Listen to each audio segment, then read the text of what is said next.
alertwolf here to bring you another anime review. This time I'm doing it on Dragon Ball Super Episode 22, Change, Impossible Resurrection. The name is Ginyu! Okay, the reason why this review is like a week late is because I use watchcartoononline.com for my Dragon Ball watching, and for some reason, they never got episode 22. Don't know why. This week they just posted up 23, which I'm going to be doing. You're going to get that review later today or tomorrow out of me. So it was a week behind, whatever. I was hoping they would update it any day, and that never happened. So let's get right into the episode. Just like I called, The Return of Captain Ginyu. And I called this a few episode reviews back when I saw the frog jumping around, that I knew he was going to come back. He took over, what's-his-face's body? Togama.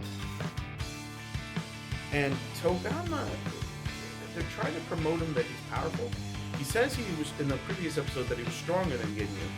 And he also claimed, through this episode, you also get Gohan saying he may be stronger than me at my best. Now, does that mean at his best right now? Because he can't possibly mean his best when he's gone full Mystic. So, you see, here's the thing. One thing that's been bothering me, and I don't know why we're going in this direction. Because GT went in this direction. GT went in the direction of trolling Gohan, right? Like, Gohan became a punk. And listen, I understand that his character evolves. He's a dad now. But he couldn't have possibly lost this much power. And what I mean is, if you pay attention, right? The gap between Cell and Majin Buu, right? Was that Gohan didn't train at all during those years, right? He lost a little bit of power. He was a little bit weaker than he was when he fought Cell at 2.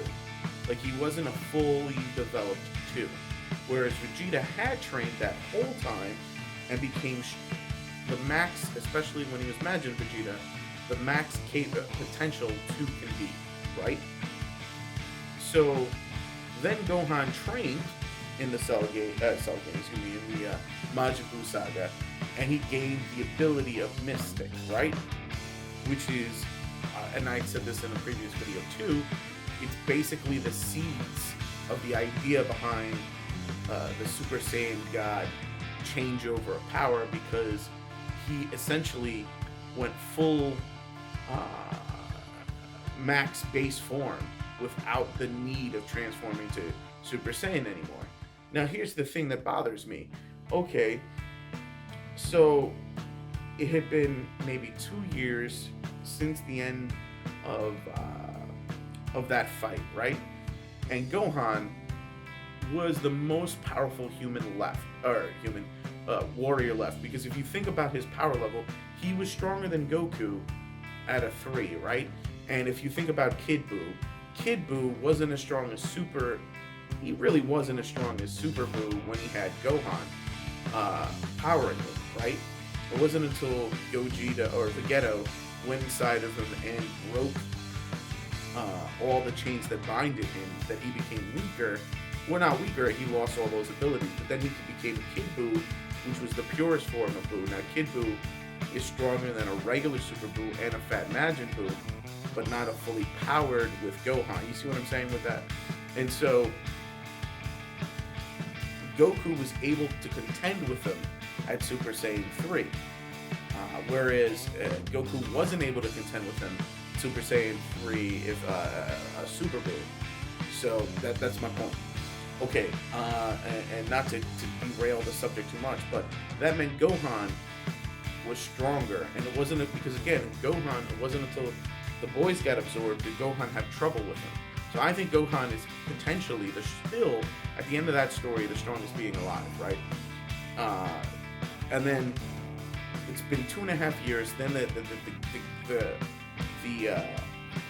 Battle of the Gods happened. Okay, he dropped in power because he hadn't trained in 2 years, but potentially he couldn't have dropped that much in power, right? And especially since we acknowledge that Frieza didn't train at all. I know I'm taking this video way off topic, but this I'll get back to in a second. Now, so it had only been 2.5 years, and then between Battle of God and it'd been about maybe 9, the full 9 months, just over 9 months. So let's say another year. Let's just so 9 months plus 4 months, right? Because he had the baby, and then 4 months later, and Frieza was resurrected, and 4 months later is the battle. So that's 13 months. So just over a year later. And we know in Battle of the Gods, Gohan did go mystic. So you're telling me, in a year since his kid was born, he went from being able to go mystic, which is stronger than 2, which is as strong as 3, to now he can barely go 1 against an opponent? And come on, I'm sorry. Yeah, he's like, oh, I can't access my full potential in this crappy body, and I'm so weak that if I go 1, I can barely be 1 for more than 2 or 3 seconds before I go down. And the trolling of Gohan, it just has to stop. It doesn't make sense.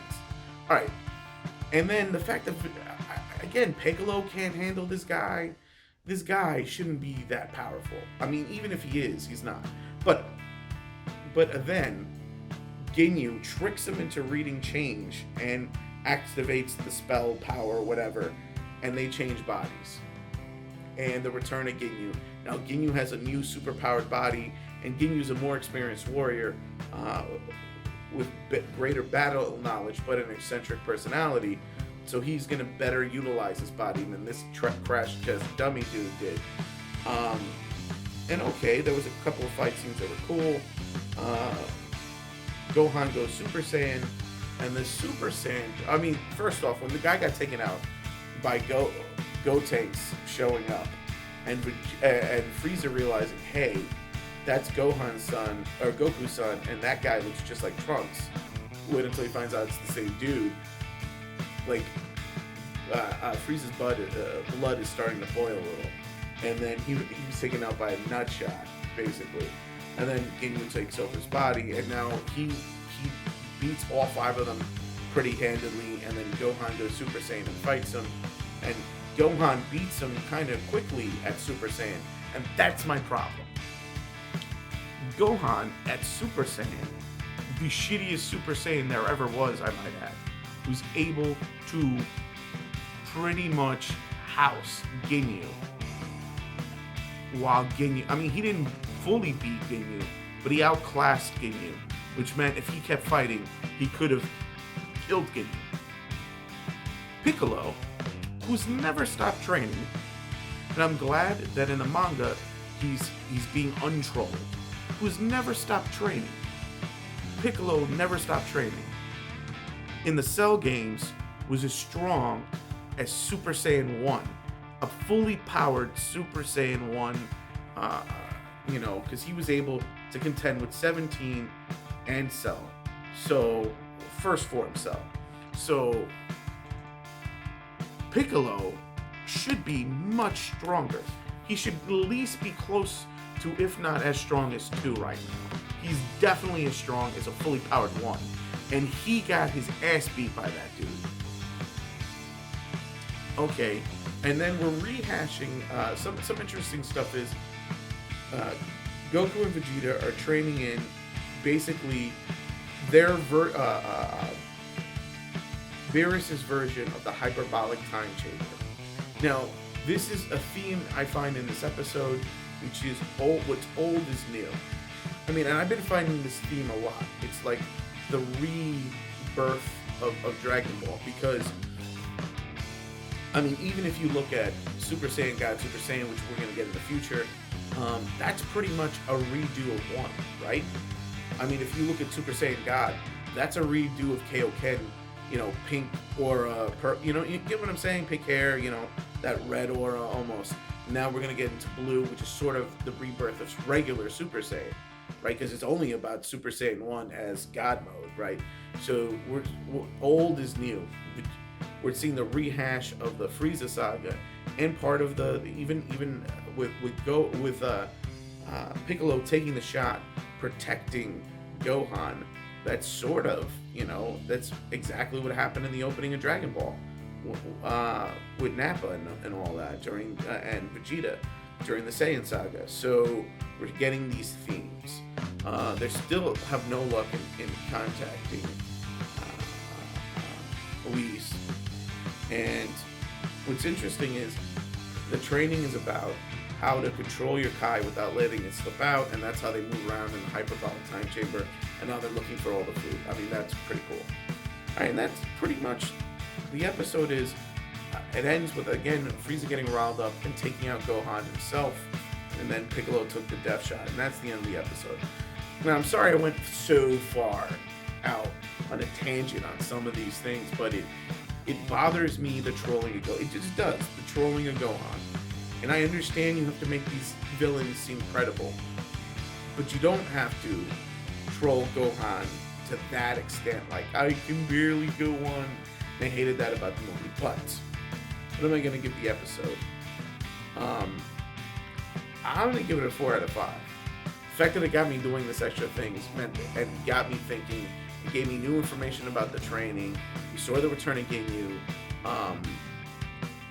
It would have been a 5 out of 5 if Gohan hadn't been trolled so badly, but I got the nostalgia factor going, and I thought it was a great episode. I think it's a stronger story than Revival of F at this point. I think the way they're going about it makes it stronger. So, that's why I think Battle of the Gods, the retelling was weaker, I thought, than the movie. And this, so far, I feel is stronger and more rounded a story than the last movie. So I'm digging this retelling. All right, and that's enough out of me because this video's gone way long. So click it up if you like it, comment if you must, subscribe if you can, and please share the video. Share it with your buddies, grow the brand.